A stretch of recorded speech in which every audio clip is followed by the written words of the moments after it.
Tired of dealing with annoying flies, fruit flies, and gnats in your home? The Zevo Flying Insect Trap is your ultimate solution. Don't wait.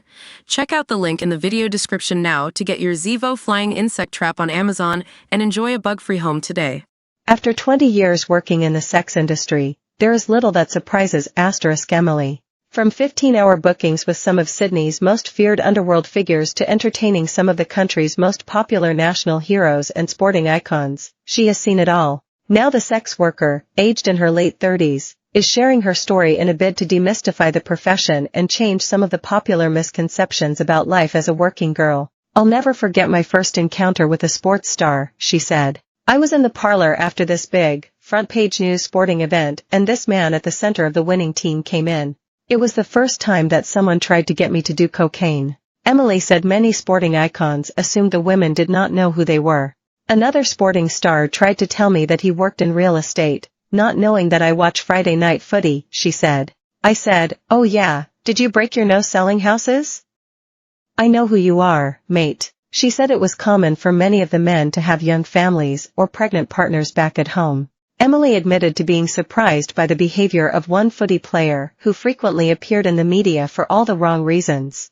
"He was portrayed like a total grub in the media, but was actually a total gentleman," she said. "He would only book blondes, and he used to regularly book a friend of mine.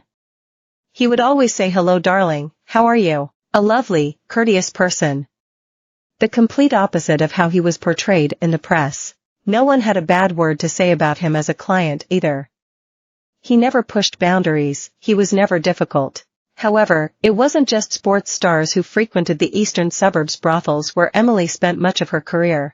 "When I was working in Bondi, a big name walked in," she said. "Let's just say they were on television, very prominent. He looked me dead in the eyes, and I think he knew that I knew." Emily said sex workers were not forced to sign non-disclosure agreements, but didn't discuss clients out of basic human decency. "We would further sabotage the integrity of our industry if we were seen as women who cannot be trusted with the sanctity of the men who come there and contribute to our business," she said. There have been many occasions in which she has felt unsafe, though. "I have done 15-hour bookings with some of Sydney's biggest underworld crime figures, and it is traumatic," Emily said. "You can't predict what's going to happen. One man, let's call him T, booked me, and we had a 15-hour bender. The next morning his mother, who lived nearby, walked in unannounced. I was horrified, but he said, 'Do you know how many sluts my mom has met?'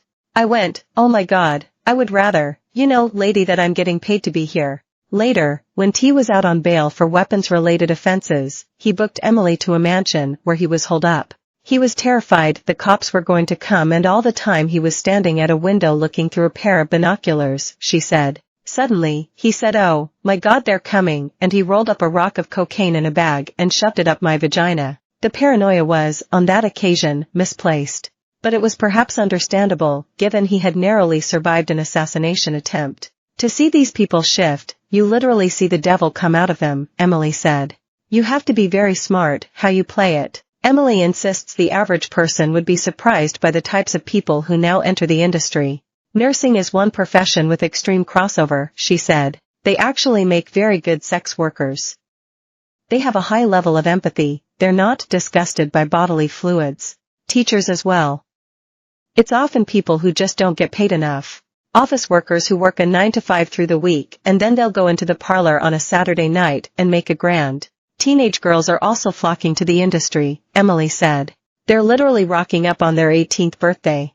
I think with the rise of social media and the consumption industry, these quick little dopamine hits, the McDonald's generation want everything now, and some girls aspire to a lifestyle that they know can be attained quickly through sex work." Emily often works with the parents of these GI